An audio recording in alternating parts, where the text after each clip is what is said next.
Nice one, pal.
You can ward off aggressors by purchasing Versa barriers. You may also set perimeter mines to protect Q-Force embattlements. Yeah. Welcome to Planet Abaro, my favorite planet to explore, which is good because we'll be coming back here a second time under a different pretense. The music here is quite different and the visuals are quite different. A lush forest with a lot of water, you know. Some bits of stone mixed in there just for fun. Bit of a ruined temple aesthetic here and there. Ruined temples and forests go together real well. I like the variety in foliage too. It's not just one type of tree. Someone had to lovingly render and create all of these plants, just like someone had to lovingly bump map this weapon pod. We have to start out with the combustor again. Unfortunately, we don't have much of a choice, but there are plenty of weapon pods to find, and we will be doing such. We can also erect barriers this time around. Enemies need to break through the barriers before they can actually get to our generators. Barriers are the simplest, most blunt way to stop enemies from reaching your generators. You know, the enemies will wail on the barriers for quite some time, and then you can just come back and manually beat up the enemies while they're wailing on the barriers. I'm sure you could do an all-barrier run if you wanted to, but I like having the turrets. The barriers are a new addition, as are the fusion turrets and the pyro mines. I don't know why that boost pad seems to lead directly into the water. I've never been able to find out what that's for. In each level we get some new defenses and weapons to toy around with to keep things fresh. There, I think that's what the boost pad is supposed to do, but you have to hit it at just the right angle. It's a little awkward. Probably better just to fly straight back to the base using the jet boots. I find the architecture in Abaro to be pretty interesting to look at. You know, I like the green, I like the arcs, and the use of multiple levels is a lot more prominent here than it was in the first stage. There's a lot of climbing up and down here. This level is called the Hidden City of Balkai, but the planet it takes place in is Abaro. And I kind of want to know more about the Hidden City of Balkai. I want to know what it was like to live here, because this place seems pretty rad. Seems like they had a good, cozy place to live. There's obviously a good number of technological advances that probably improved quality of life, but there's still a lot of nature around, so to speak, you know? It's like it was somewhat colonized, but not colonized so thoroughly as to entirely destroy the ecosystem. I also like the completely generic red banners. It would be interesting to imagine what kind of economy the inhabitants here had, how dissociated they were from the rest of the colonies around them. And I'm glad it's a location in a Ratchet and Clank game, because in another game there probably wouldn't be enough stuff in the environment for me to wonder these things. I mean, yeah, there are no answers, and that's not great, but usually there aren't a lot of answers for those kinds of questions in the actual games anyway. You know, granted, there is more world building in mainline Ratchet and Clank games than there is in this game, for sure. But at the same time, the architecture and general environment here is nice enough for me to want to know those things, which I think is what matters most. It feels like a real location, not a video game level. Now, the crates, those are a little questionable. But the crates are a staple of the license at this point, so not having the crates just isn't acceptable. It's just something that they have to do. No one knows why the crates have bolts in them either, but you know, there are some concessions that need to be made just because it's expected of the franchise, even if I would rather that not be the case. The swing shot is now available. You know, the weapon pods, those make sense because those are deployed when we land here. I don't know why they're not deployed closer to the base, but whatever. Look, we're getting off track. The point is the environment looks really, really nice, and it looks like a really cozy, real location that would have been pleasant to live in before the Grungarians came and fucked everything up. You know, Zurgo would be a really relatable villain if it weren't for the fact that he's putting innocent lives in danger for his crusade against Captain Quark. Wanting to destroy Captain Quark, that is utterly, completely 100% understandable. You know, I would not hold a grudge against anyone for wanting to destroy Captain Quark. That is perfectly acceptable.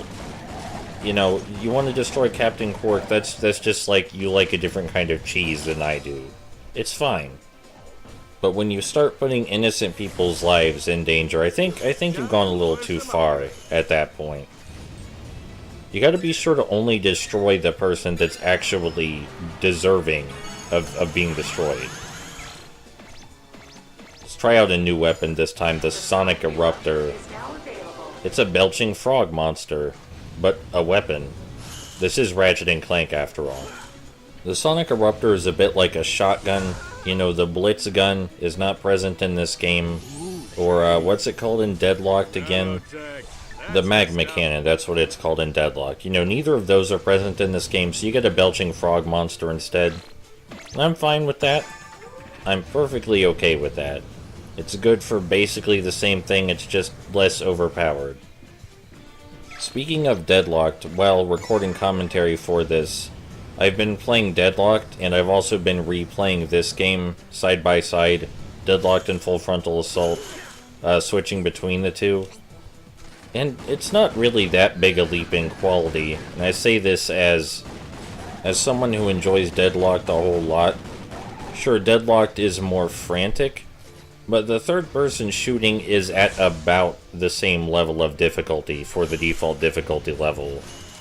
There are a lot of good things about Deadlocked, but the default difficulty level in Deadlocked is absolutely 100% for pussies. The controls between this and Deadlocked are also obviously very similar, and the shooting mechanics are very similar, as are the weapons, so transitioning between this and Deadlocked isn't particularly hard. It's not like there's a massive leap downward in quality or anything.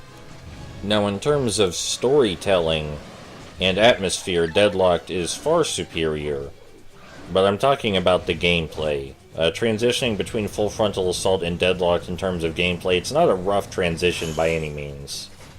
Deadlocked's default difficulty is also so mindless that I think it kind of suffers from that. Whereas Full Frontal Assault's easy difficulty is more excusable because there are exploration mechanics in play that are missing in Deadlocked. I'm not saying that Deadlocked shouldn't be linear. I think Deadlocked's linearity is one of its greatest strengths, and it's what makes the game such a ride. But the default difficulty should also be bumped up, because they talk about, you know, every challenge as though it's some actual challenge, something you actually have to try to overcome. Especially late in the game, when things are getting particularly tense, the characters are all screaming, and it's just, you know, an absolute thrilling climax. It would be great if it were actually hard, instead of just mindless shooting. Now granted, you can just play the game on one difficulty higher than the default difficulty, and it will be more in line with general Ratchet and Clank difficulty, if a slight bit harder. But for the game's tone and general mood, it should be hard, you know? They talk about it like it is hard. In universe, the characters are all like, this challenge is gonna hold you down and fuck your mom while you watch. And I got really excited. I was like, holy shit, I'm so ready, wreck my shit. And the game proceeded to not wreck my shit. And, you know, game reviewers, 99% positive all of them played it on the default difficulty setting. 99% positive. Which means that they basically got an easy mode button mash your way through the game experience. And I can't fault them for that because it's the default difficulty setting.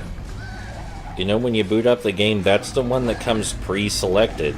And if you die a couple of times, Clank is even like, hey, you want to turn the difficulty down?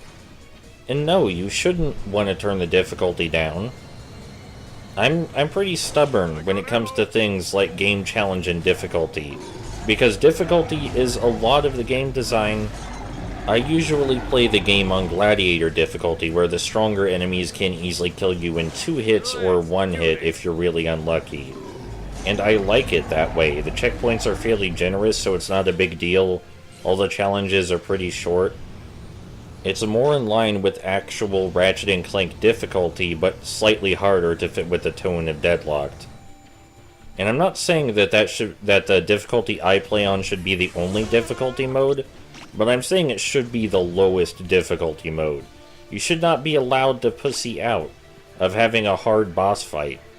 You know, I love Ratchet Deadlocked so much, and I'm glad so many other people like it. But every time I play it and I get to one of those amazing boss fights, I always get so depressed because I know most people probably played it on the default difficulty, where the boss fights are total pushovers. The Ace Hardlight boss battle is one of my favorite boss battles ever. Maybe my favorite third-person shooter boss battle, period. But not on the default difficulty setting, where he can just blast his ass to Kingdom Come. There's a lot of design that's just plain missing in the default difficulty. Like, if you play the two side by side for comparison, it's not even a contest. You actually have to think when you play on Gladiator difficulty, but if you play on the default contestant difficulty, you really don't. I got a bit lost here, by the way, because I forgot where the boost pad was up to the area I wanted to reach, but don't worry about that. We'll see that area later. To be fair, it is kind of hard to find. You have to really search the map for it. Anyway, we were talking about Deadlocked, I think. The Ace Hardlight boss is one of the greatest third-person shooter boss fights I've ever experienced. It's also one of my favorites, but those are different things. Like, I talk a lot about games being underappreciated. And, you know, I can't tell you that whether it's okay to like or dislike something unless I'm doing it jokingly. You know, if you dislike Full Frontal Assault, that's fucking fine. It's fine to dislike Full Frontal Assault. It's fine to like Full Frontal Assault. I think it would be preferable if more people liked Full Frontal Assault because I like it and I want more people to like the things that I like. But in addition to me just liking the game, I also want you to understand that I think Full Frontal Assault is good and well designed, and that these are separate statements. I like Full Frontal Assault a lot. A lot, you know, I think it's enjoyable to play, personally. But I also think it is a good game from a game design perspective. As the back of the case says, it has the traditional Ratchet and Clank gameplay, but it adds exploratory and base defense elements to spice up a very, very old and tired formula. This game came out after A Crack in Time, and Insomniac seemed to think A Crack in Time was going to be the last Ratchet and Clank game. And when they found out it wasn't, they wanted to experiment. You know, this was something they did willingly. They weren't forced to experiment by Sony or anything like that, they just wanted to take the series in a new direction. Understandably, because they explored almost everything they could with the original Ratchet and Clank game mechanics. And you know, the third-person shooting and enemy layout in this game, it's fine. The enemies are intelligent enough to hide behind cover, they're put in places where their abilities would be best used. It's about as good as your average Ratchet and Clank game, if a bit easier.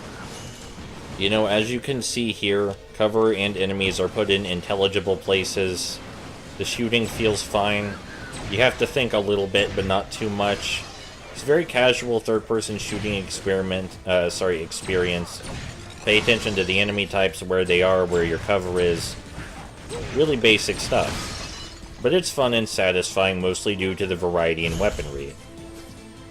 But it's also been done before, in so many other Ratchet and Clank games before this one. And while I would buy another Ratchet and Clank game with just this third-person shooting and just this platforming, and I would still enjoy it, I probably wouldn't say it's too good and I would really wish the series would branch out and try new things, like the exploration mechanics and base defense mechanics that are present in this game. Those are both welcome additions that try to expand on the Ratchet & Clank formula. I love Tools of Destruction and A Crack in Time and even Into the Nexus. I think they're all fun games. But I don't think they add sufficient things to the Ratchet & Clank formula. They're fine, and I love playing them, and they have some really good ideas here and there, like the time mechanics or those gliding sections that nobody seems to really like, but I think are quite good. But for the overall quality of the franchise, it's clear Insomniac was running out of ideas, and A Crack in Time desperately needed to be the last traditional Ratchet & Clank title. Into the Nexus is still okay, the game design is still fine, it's still a Ratchet & Clank game, but it's very clear that they were so out of ideas. It plays like, hey, remember this thing from all the other games? It's basically that for 5 hours. I'm just saying, you know, maybe just let it die if you're not willing to let Insomniac experiment with new things like Full Frontal Assault or All for One. Even if you think the games are shit, and you're entitled to thinking the games are shit, or disliking the games, whatever, you know? Even if you think this game is shit, and you think All for One is shit, you should still encourage them to experiment, instead of demand the same thing over and over.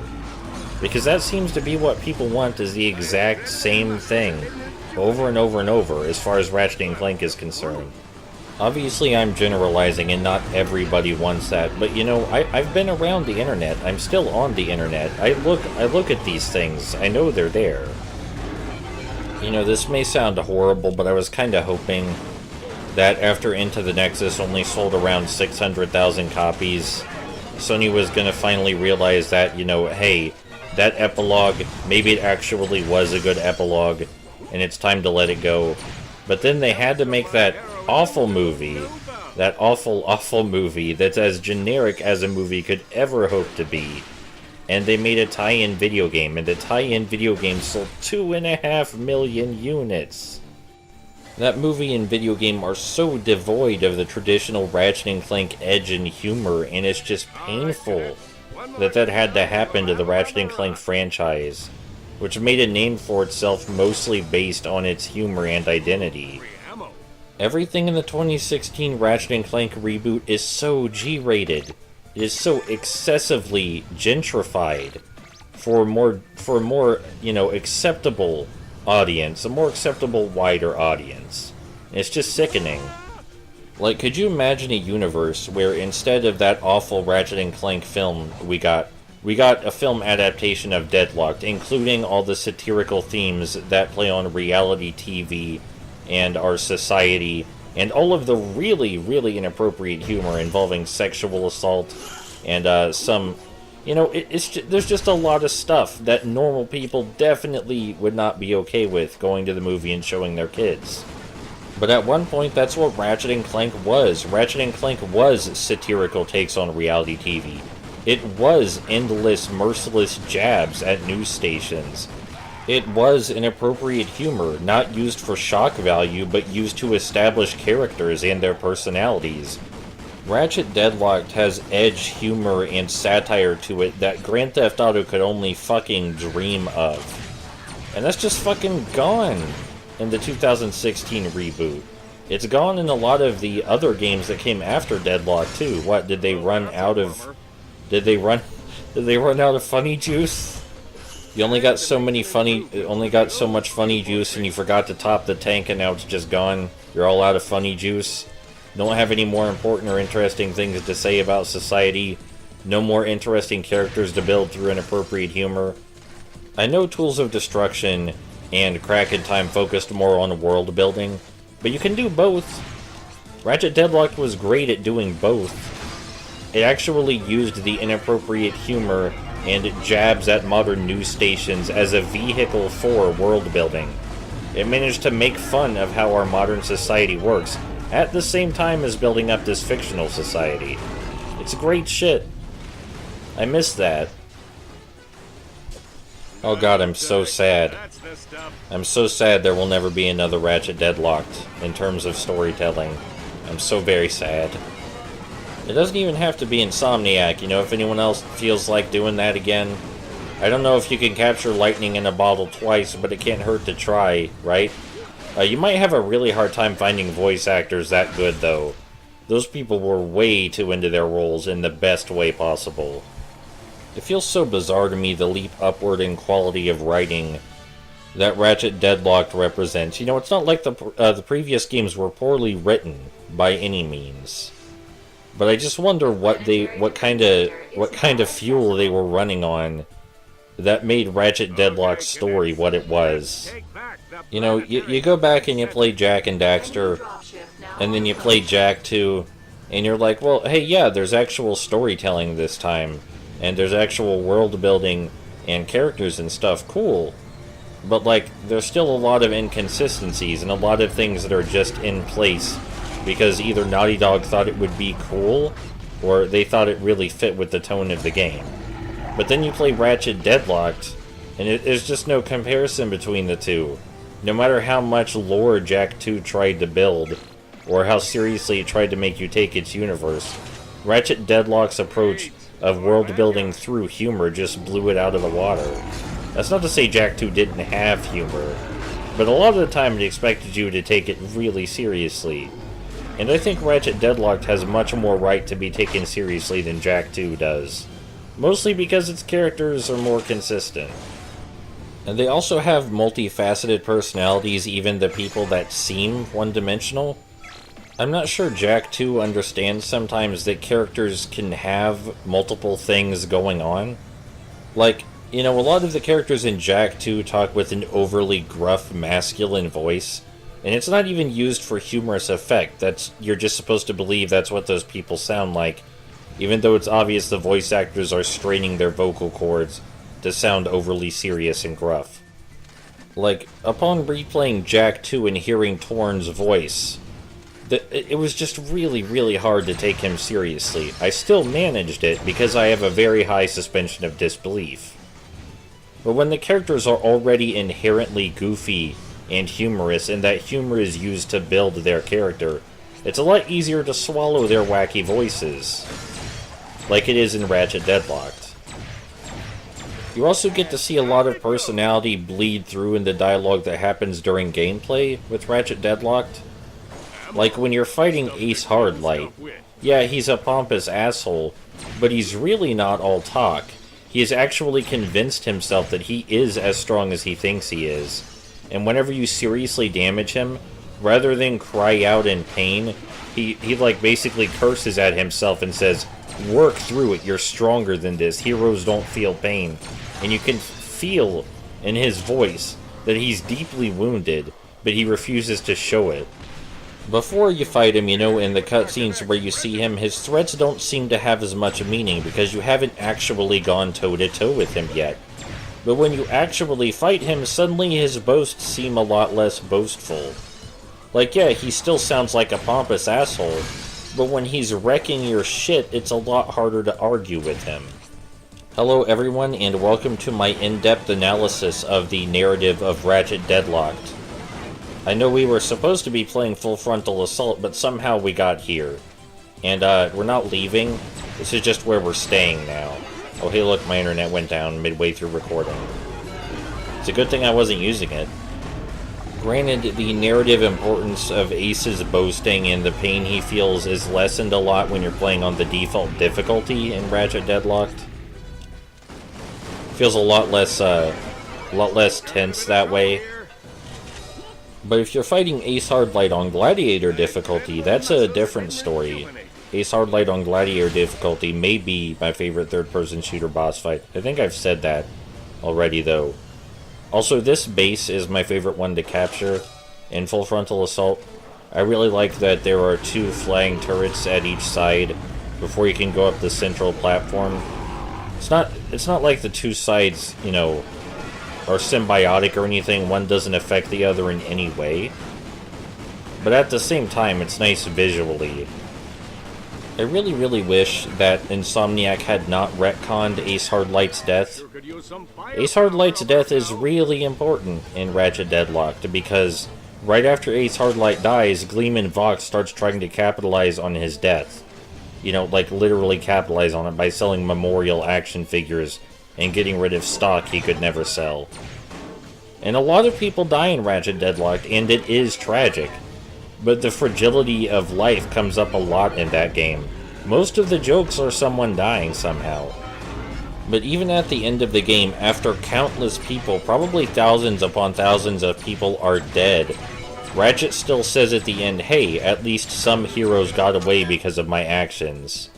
In spite of all its morbid humor, Ratchet Deadlocked knows that life is valuable and that it's worth saving. On most occasions. Like, there's a really cool fake out at the end of Ratchet Deadlocked, where it seems like Ratchet's going to try and save Gleeman Vox, the main villain, but he instead just saves Gleeman Vox's pet, and that's fucking fantastic.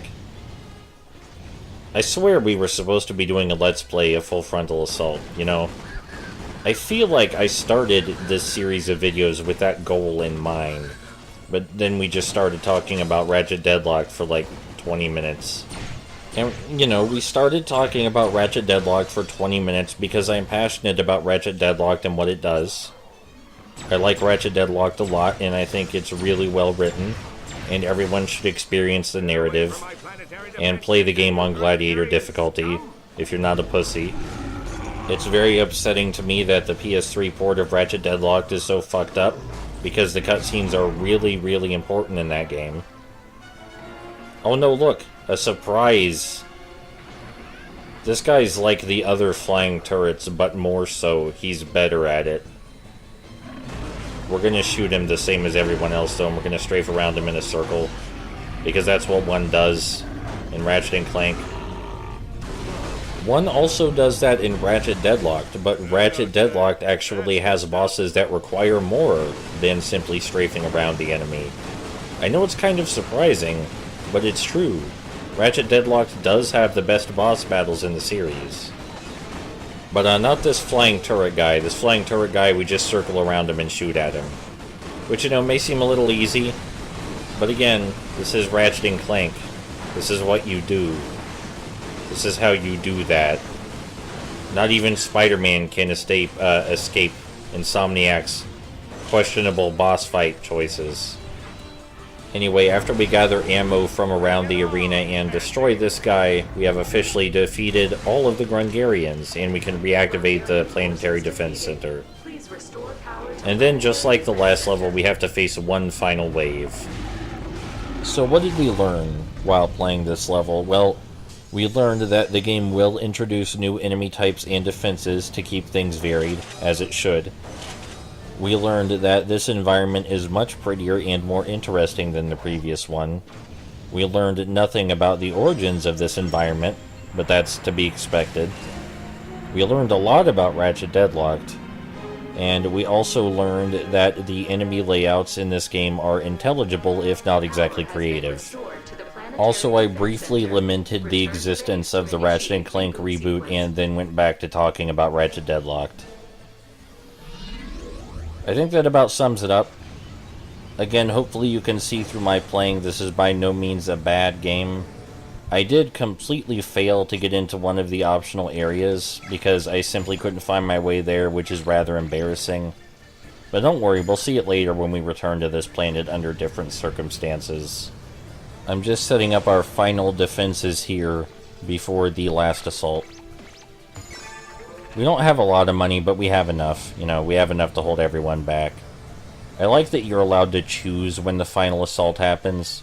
You have as much time as you want to get ready and finish exploring before you activate the final wave.